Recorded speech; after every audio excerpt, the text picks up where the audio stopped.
are up to Daf Mem Aleph, Amud Aleph, and we are up to the Mishnah.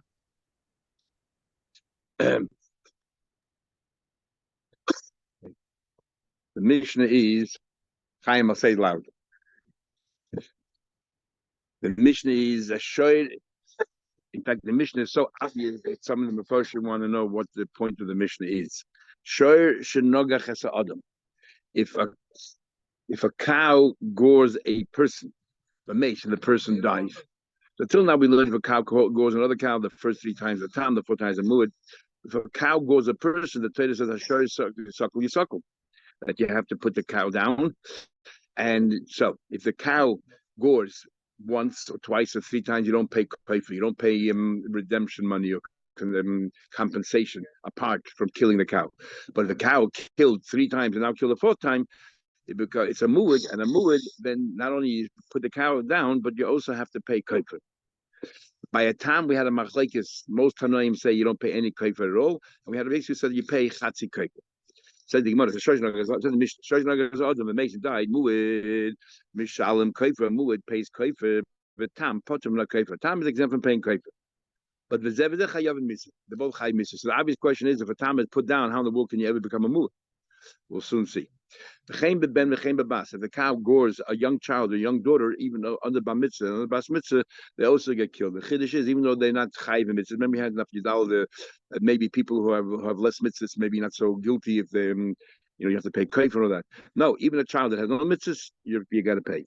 Nogach eved oy amma, if you gored an eved or an amma, noisin shloishim slaim. There you have to pay. The Torah says you have to pay 30. Regardless of the value of the eved, bein shehu yafel me'amana, bein shehu yafel dinech, has very little value, or in the pashtas, everyone has some value. So no matter what the value is, the Torah fixes the price, and we call that a knas. And whenever you fix a price, it's called a knas.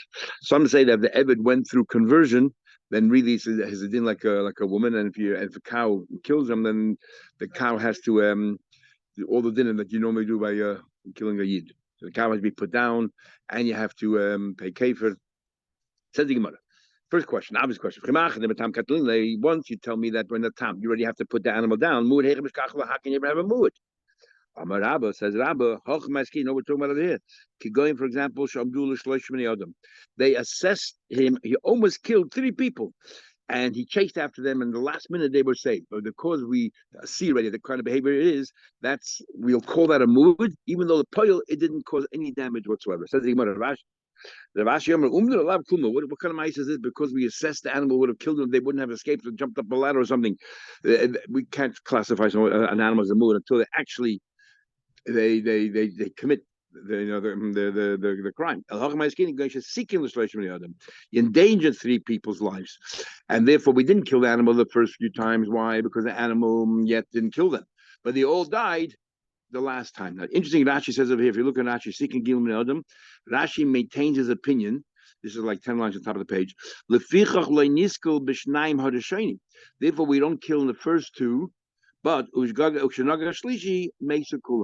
Rashi holds that when you become a muad, the 3rd time you already pay then. Remember, we had a machlekes Rashi and Tesis, and someone said Rashi changed his mind. Here, Rashi seems to be saying the same thing. Along comes a few people then try to change the version of Rashi, but Rashi doesn't say that. Especially they changed the version of Shnagach Shlishi to make it a V, when Rashi starts up before B'Shnaim Hodeshayim. They should have changed that also. So see that Rashi here still maintains the opinion that you become a muad the 3rd time, not the 4th time, that you pay the full nezik. Anyway, so you endanger 3 people, then they all died at the same time. Now, if you remember, we had a whole discussion before. What's the purpose of the muad the 3 times? Is it yud Torah or yud Gavra? Is it to make the animal a muad, or is it for the person to be aware? The argument is, if you found that all 3 happened at the same time, all the witnesses came. If it's for the animal, well, you classify the animal now as a muad. But if it's for the person to be aware, it's just because you all 3 came together.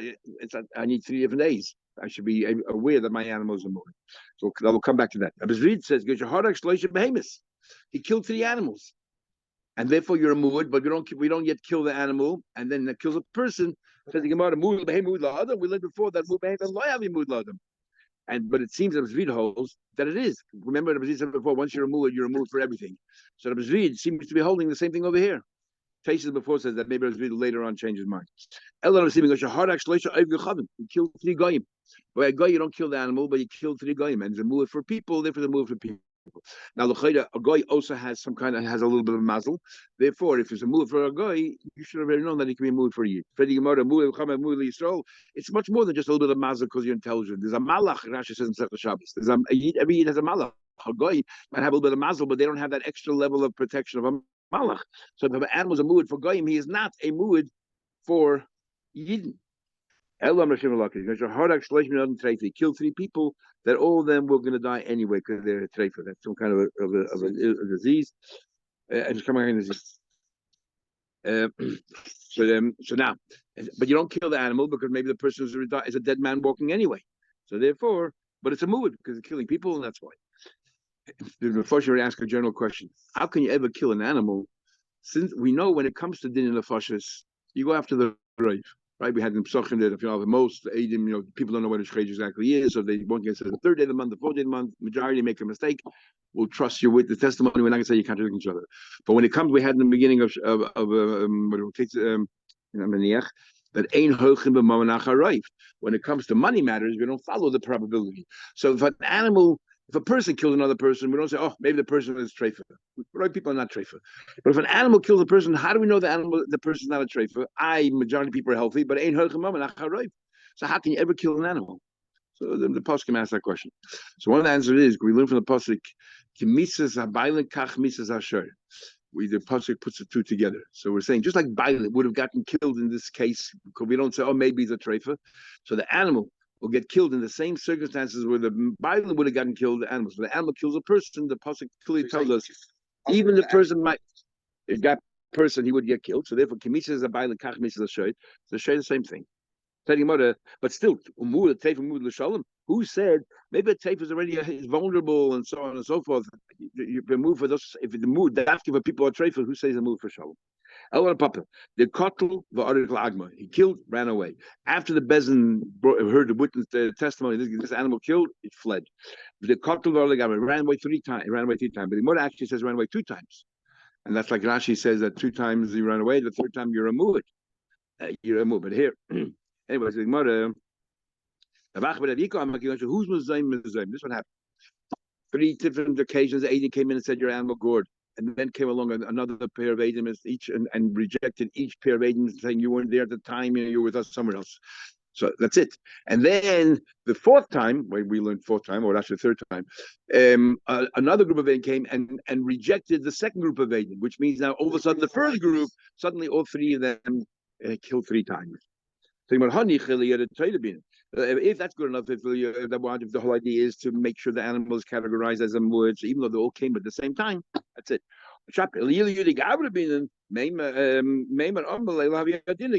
If for the person to be aware, each one was rejected. So if each one was rejected, so he thought it was not a muad, and all of a sudden all 3 came at the same time. You can't tell the guy that's your responsibility. They told him, but you were there. You knew that these agents were lying. You were the one who saw your cow. So therefore, it's no excuse. They said, we know that a cow from your flock, from your, whatever it is, your herd, is what they committed, killed, but we don't know which one it is. So you, as a balabas, should have been aware. What should he have done? He doesn't know which animal it is. You have a vicious animal there, a goring animal, somewhere there. You should be much more careful. And all you heard. Then the Mishnah says, whether it's a tam, whether it's a muad, that what they have, the animals have to be put down. The Gemara says, we learned this already before. We learned. It says it says in pasuk, it says suckle. What do you do to an animal that goes and kills a person, a man or a woman? It says suckle hashar. You should put the animal down, stone the shar. And then it says the loy. I'm just quoting the pasuk because I'm getting the loy ochel es psadi. Should not eat his flesh. Once the animal is killed, how can he eat his flesh? So we'll see in a minute. And then it says the bala sharnaki, and now you've been cleaned out. Says the Gemara, suckle hashar. Any day the moment you stoned it, the animal is already in the veil, a carcass. Of course he can't eat it. What do you need to tell me? Sorry. Once you stone it, it's like a shach. Ma tam lemele ochel so we don't eat the flesh. Magla cause telling you she imshachte. La acha shnigmadin before you stoned it, you jumped in and you stoned it. Asa ba'achila, you're not allowed to eat it because once the Torah classify that, you cannot eat it. Rabbeinu Tam holds that it's not that the animal while the big machlekes are showing you if the animal while it's alive is already asa ba'hana or the asa isana only kicks in once you killed it. Either you shechted it or you killed it. So but anyway, come and tell you that once you shechted it, even though you didn't stone it, you shechted properly, it's also you cannot eat it. Can have as well. How do you learn from Balshana clean? My mashma, how do you learn from that? That not only you cannot eat it, you can't have any benefits. Shema ben Zayma, generally he's just called ben Zayma. But I mean, all these bens, as Gemara says in the end of the first page, are all shemits. Because you didn't get smicha or you didn't get married, whatever different reason. That's right. No, the same as Yehuda. Ben Azai Shimon as well. A princess's friend. Yatsi is playing Nakim Lechasav. As he went bankrupt and he lost all of his assets. The Ein Le Behmanasha Klum. He can't have any benefit whatsoever. So the Gemara, how do you know the Loye Ochelas Psari? The Gemara asks a question, how do you know Loye Ochelas Psari come and tell you that you shouldn't eat it, even though you shechted it? Maybe if you shechted, you'll not eat it. So why does the pasuk say don't eat it psari? If only time you're not allowed to eat is after you stoned it, of course you can't eat it. No, maybe lo yachol psari come teach don't have hana because Rabbi Vu told us in Psachim that lo yachol is echad isar achila but echad isar no b'mashma. Maybe to tell you don't have any hana. Eating, if you shechted it, you can eat it. Stoning, you cannot eat it, but that's not why I'm telling you don't eat it because obviously you cannot eat it once you put it down and you stoned it. But lo yachol psari telling you that don't have any hana from it. Yeah, or sell the meat or anything. Is with my the lo yachol psari lehechel the shachta achni medina as you know eat it. Ema the hechel the shachta achni medina sharvechil. Maybe you'll eat it after you shachted. And this is that the high lo yachol psari, and this is what it says lo yachol psari lehechel the shachta miskul das v'nahu. To tell you that if you stoned it, of course you cannot eat it, but tell you can't have enough. Okay, I'm gonna blaze a kamakish nema lo yachol lo yisachlu echad israchil mashma. That the greatest hana. Hana is to convert to money. With the money you buy food. The greatest hana is food, eating. So therefore, when it says it shouldn't be eaten, includes hana as well. And that's what the person actually but there's a problem available. By the veil, it says like Gabe and it says that you should give it to your gay or sell it to a guy. So because the Torah clearly allowed you in that particular there it tells you clearly what you can do with it. We know it's mutabano. I mean everywhere else where the Torah doesn't give you a special license to sell it to a guy or give it to a guy, to a guy, then it's asr bahana. That's what he learns. So maybe that's what the Torah means. Lo ye achel, don't have any hana. How many we say hani mi lehechad enough is a chilim. So no mikra lo yach. No. When if the Torah you miss if the Torah wants to tell you don't eat and don't have enough, and the Torah uses the expression lo ye achel, it shouldn't be eaten, then it includes not only don't eat, but also don't have enough. If the Torah is only out to tell you don't eat, don't have hana, because eating anyway you cannot eat because it was stoned, then why would the Torah use the expression lo ye achel, talk a roundabout way? Just say lo ye hana. I don't tell you not to eat it because it's stoned. If you shech, you are allowed to eat it. Is but here, if you tell me that you're not allowed to eat that you're not allowed to eat it because suckle your suckle once you stone it, that you can't eat it, then who the only purpose why the Torah says they shouldn't eat the flesh is to tell you don't have enough. So all of them go to town because there is a difference if the Torah puts hana under the banner of lo yachol or puts hana under the banner of lo yehena. For example, the Rambam holds if the Torah says lo yehena directly, then you get malchus if you had hana. If the Torah says lo yachol, so since it's not overt that you shouldn't have hana, not so much of that, but it doesn't because it's not openly you shouldn't have hana. It's only that because hana brings you tachila, you won't get malchus for that. So there's a big difference is lo yehena lo yachol. So what's the most question here? That, but you could say because the Torah says "suckle your suckle," which is as if to say don't eat it. So it's not. So the hana is in a way still connected to the eating as well because the Torah does talk about don't eat it. Anyway, directly. I don't know. It's a good question. Yeah. chametz, it repeats a number of times. No, that looks about by Basel Cholos is 3 times. By chametz or machlekes, if it's also about no. Nabi Yisrael says mutter b'hana, and then we had others who say it's also no. Well, you not said the whole. Yeah, I don't know. Good question. I don't know. But kol chayim by it doesn't say the word hana, but by the Zohar it says it shouldn't have anything to do with it. That's like us, no. Or that as well. But doesn't never use the word loy yad. You know why you need loyachol sorry? Maybe tackets on your stoning. The afagav the avdei ke'ain bas the shachte aser. You know why it says loyachol sorry? It's to tell you that even if you shachted it, you cannot eat it. Even though you made like kosher basar because you shachted it, don't eat it. That's what the purpose of loyachol sorry is. To tell you that even if you didn't stone it, you shachted it, you cannot eat it. I mean, how are you going to, if you jumped in and checked it first, how's he going to stone you? That's it, you can't. It's dead. You killed it anyway. You don't have to stone it anymore. We'll see in a minute. Oh, I still have a question. Maybe this along the lines of your question. You know when you're not allowed to eat the animal? If you did it like stoning. There's 2 ways of shechting an animal. You use a knife, which don't do a stone, like shed it, or take a stone. There's no way that you can use other instruments also as long as it's chopped. If you took a stone, you shech the animal, it's like you stoned it, then it's asa bachila. If you took a knife, then it's mutter bachila, maybe. Because it says in Torah suckle. Masker mazut eima hani mili hecha the barak tzoy v'shachaboy. If you took a stone, you sharpened it, the up they came skila. You did like skila. I will hecha the shachta b'sak in a knife. Why? Amri. Maybe taka that you allowed to eat it. Goes back to the original question. Says the Gemara. Otu saking ksiva the rice. Where does the Torah say what kind of instrument to use when it comes to shechting? The same way you have to use a knife. So therefore, you're going to tell me that if you use a knife, then it's good enough. If you use a stone, it's not good enough. But now we learned we use a sickle or a stone, we can read as long as it chops. So because it says lo ye'achel tzadi, come to tell you that you're not allowed to eat it even if you shacht it prior to the skillet. Says the Gemara hash to enough. Now that we know that not only you're not allowed, but it says lo ye'achel, so what you said before, Bavu says it means don't eat and don't have enough. No balasha nakilamali. Why you said before balasha naki come to tell me that it's mutzah bahana? That's sorry. If you don't have any hana whatsoever, you're cleaned out of all your assets. We already know that from lo yachal. Sorry, remember lo yachal, but kontra babu means don't eat and don't have hana. So if you follow Babu, not Chizki says that it does not mean that. But Babu says that every time it says don't eat means don't have enough. What I need balasha naki. So it says lahanas oilei. There's one thing not having enough from the flesh, from the animal. So what about the skin, the hide?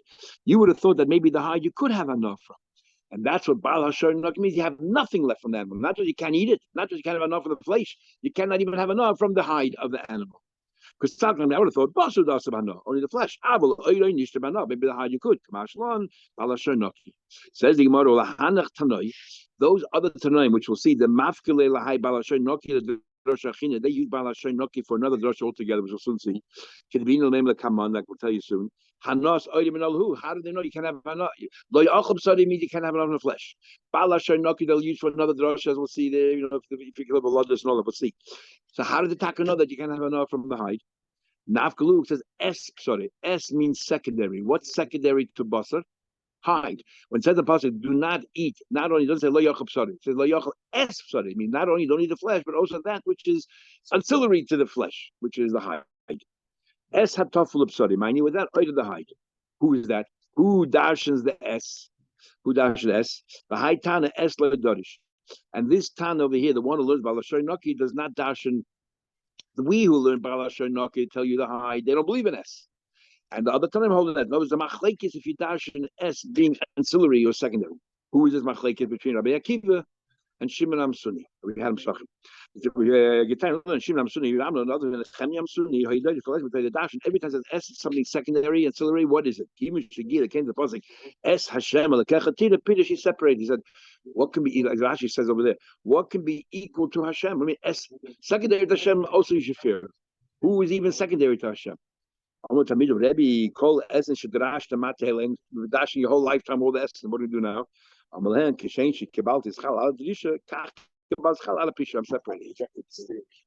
But not only that, he was fulfilling the mitzvah of Es Hashem Lekechatira. How was he demonstrating Hashem Lekechatira?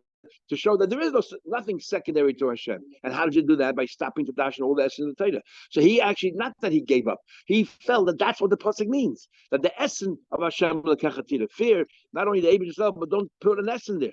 There's nothing in second place. So he thought it's not time he gave up. He thought that's exactly what the pasuk means. Reject all the essence. So he doesn't hold the essence. So where does he learn? You're not allowed to have enough from hide from Baal Hashar and Naki. However, Ad Shabora Bakiti said, no, I do believe in all that like you dashin. And this one here, the why Takadi for Tamachacham? Because they're part of the Eibishter, because they're buckled to the Eibishter, and so on and so forth. So therefore, he felt that that's how you Mekayim. Rakim felt you Mekayim Es Hashem L'Karatira by being fearing Tamachacham. Shimon felt how do you Mekayim Es Hashem L'Karatira by getting rid of all the essence. There's nothing else there. Tarbanon. Yeah. No idea. The origin of the name, I don't know. Says there is an opinion that says that a tam, for example, pays half a kaifer, but we say no. Noki means you don't even pay half a kaifer, nothing. You pay Nezik half a nezi, you're a foot, you pay kaifer also, you don't. I don't understand. I need a pasuk. He said to Rabbi Elazar, you bring the time you get paid from the gufa. You bring the animal to the thing, and after you pay, there's nothing left. Where do you get the kaifer from? Where do you get paid from the gufa itself, from the animal? And if you're going to stone the animal, remember, we're talking about stoning. An animal kills a person, you stone. So what's the value of the animal right now? Zero. Where are you going to collect the kaifer from? From a dead animal, which has no value. So I need a pasuk to tell me that you don't pay kaifer by a tam. Once you remember, we only pay kaifer in the bezin, but bezin is going to stone the animal. Once on the animal, by a muad, you don't pay from the animal itself, you pay from the asset, so you pay kaifer. I don't give the animal's worthless, but by a tam you pay megufay. So when I asked, who asked me aim mishtam el megufay? Hey, do you the bezin and bishalach? He should say, look, here I brought the animal to bezin, do whatever you want, take whatever you want. He said, okay, this is how little you think of me. Do you think of me what? But I say that you chayiv misa. In the case where chayiv misa, I'm saying that we need a pasuk to tell me we don't pay kaifer. Ain't talking about a case where if the animal is not chayiv misa, so the animal has still value. How can it be the animal not chayiv misa? For example, the animal, let's say, only one aid. So for a single aid saw, you don't kill the animal. Or the owner saw, you don't kill the animal. Or Yapip Island. In that case over there, the animal killed somebody. Based on Eidecha, the bezin is not going to kill the animals. The animal still has value. You would have thought, okay, pay kaifer, at least half a kaifer. You're paying half a nezik, pay half a kaifer. Kamashlo, you don't. Says the Gemara, Yapip Island. What do you mean, Yapip Island? You would have thought you pay kaifer. Moide beknasu. Kaifer is a knas. And you made a big knas. So the whole kufra kapara. Actually, the Mefoshim have a hard time finding out who holds that kufra as a knas. It's either kapara, it's like a korban. We had yesterday, remember that question that Rabbi Yaakov asked of Nachman, or it's mammon. You're paying the thing. Where's the knas? Unless because a tam is paying chatzi nezik, and we call chatzi nezik knasa, according to Papa. So everything else is like a knas, is like a chatzi nezik. Wherever it's chatzi, it's like a knas. But we don't have an actual author or opinion who actually says that. Tanida, we learned another version of Rabbi Elazar said, you think I'm telling you in the case where the animal is chai misa that you don't have to pay kaifer? By a time, of course you don't. There's nothing left. The animal wanted to kill another animal, but then it killed Adam Mitzri. Interesting expression. Or Goy, I guess the sense it came in Mitzri. He wanted to kill a behemoth, killed Adam. He intended to kill a Mitzri. Or akum v'harag Yisrael. So the animal intended, but by mistake, it was loy miskaven regarding a person, loy miskaven regarding a yid. That's what happened here. Or the following v'harag mekayam. I want to kill a nefil, and it killed a living person. And over there, the animal won't get killed. We would have thought you should pay kayfel chalpach. The animal wanted to, but not this person. It's a loy miskaven. Nevertheless, and the chiddush you don't pay kayfel. That's what I'm talking about. Says the Gemara, hayom liberation. So two responses. Which answer to give first, and which was the second answer of Miskaber is a much stronger answer than the first answer. So a big chiddush, you wanted to kill, the animal wanted to kill, but not the animal, a nefil, a goy, and ended up killing a yid. And the chiddush is, you would have thought in this case, mamish, he wanted to kill, But because it's the wrong ones, aim is carbon, the chiddush you don't pay kafir. That's a much bigger chiddush than yeah. So the Gemara. In other words, if he killed with an eid echa or the bailim, I can say eid echa never can take money out. What's the chiddush you don't pay katze kafir? Eid echa is only for sure. The bailim made the beknas, maybe he's potter. So what? I need a puzzle. Tell me you don't pay chatzi kafir. That's a small chiddush. But in the case here where the animal, two aided, the animal tried to kill a goy and then killing a yid. Oh, here you would think, yeah, it's not mamash was for the yid. He killed a goy, but he wanted to kill. So maybe in this case you should pay half a kafir. And the puzzle you tell you don't. So the second answer is much better than the first. So which one did he give first? Which one did he give second? So interesting argument here in the Gemara here. What's the pattern of a person? Would you rather give the weaker answer first and the better answer, or do you give the better answer first and the weaker? So the Gemara. Machlekes. Rav Kana Mashad Rabba Maskabe, the first answer gave the better answer. Amalei Bereisha. Rav Tav Mashad Rabba too. I'm probably argue what Rabba said. Amar Hamis Amalei Bereisha. They said what? That no, he gave the weaker answer first. Rav Kana Mashad Rabba Maskabe Amalei the better answer first. Mashal Tzayid Sheshoyla Dog Minayam. That a guy who's a fisherman out there catching fish. First he catches the very big fish, the prize thing, and then Zutra Shokol, and afterwards the small fish will take it also. He gives the good answer first, and then he came up with another answer, and gave the weaker answer as well.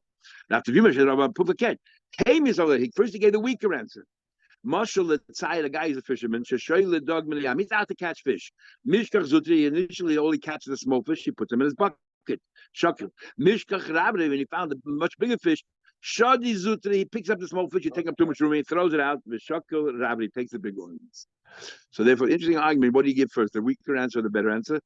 Okay, but we're going to learn tomorrow that Baal Hashanah, we have other drushes for as well, which we alluded to before. Yeah, good Chaydish, everybody, and a Freilich Hanukkah.